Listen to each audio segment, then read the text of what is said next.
half the age of Korea.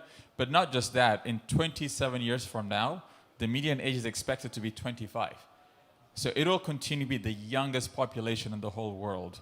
So it's got that demographic dynamic going for it, where a third of the world's young people are going to be in the African continent. So that's a really important thing to kind of keep an eye on. And it's not just young folks now who are just hungry mouths to feed or international aid. Middle class is growing really fast. The projections for consumer and business spending is expected to be $4.2 trillion by the end of this decade, right? So there's real money that's being spent from local Africans, and middle class is growing in that space. And when it comes to tech, as James was saying, like Africans, because we haven't had hundreds of years of institution building that many other places have. Korea is a really interesting example. You guys built so much in the last 60, 70 years. So much Africa is doing that right now by jumping on board with mobile phones, when instead of like building line cables, we just jump straight to mobile phones. And now that's the highest number of penetration that we have. And banks, we don't have ATMs in every corner like you have in other countries, right? So mobile money, now this is your bank, this is your KYC, this has got so much more capacity for you to transact and do things in the financial system. And that's been a game changer. In Kenya, more than half of the country's GDP runs through just one application, right? That's incredible.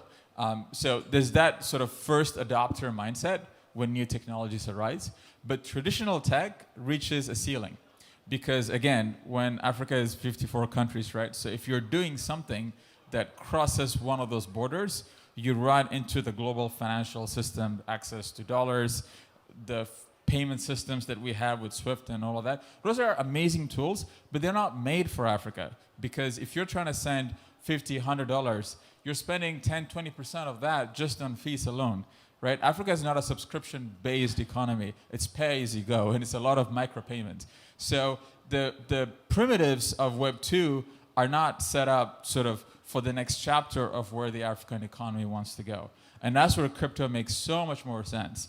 And just to kind of boil it down at a practical level, the killer app of crypto in Africa today are stablecoins, period. That's where the mass number of crypto use is at right now. And it's not just for people kind of to do some DJing stuff. It's actually traditional institutions. We're talking about oil and gas companies, manufacturing companies that are actually trying to do real business, sustain themselves, saying, hey, it's actually easier for us to go to stablecoins because we'll have to go through 5, 6, 7 banks to get the liquidity that we need versus one application that can give me $50 million liquidity in one day. And they're doing that by using stablecoins. Now we're over-leveraged on just one US dollar stablecoin. I think there's an opportunity to expand that and diversify that beyond just US dollar, but also other types of stablecoins. So and that's just one example. You can go down in different sort of segments of where real use cases are. So Africa is a frontier market when it comes to crypto, because to actually fulfill the potential of the crypto industry, we all need Africa. We need a place that is using it on a daily basis to sustain our lives, to sustain our economies on an ongoing basis, whether it's bull market or bear market. And I think that's what's going to take crypto to a level of maturity and mass adoption. It's not by onboarding people into our crypto conferences, it's actually taking the crypto primitives and tools directly to where the users are. And where is the mass users right now that are using this? It's in Africa.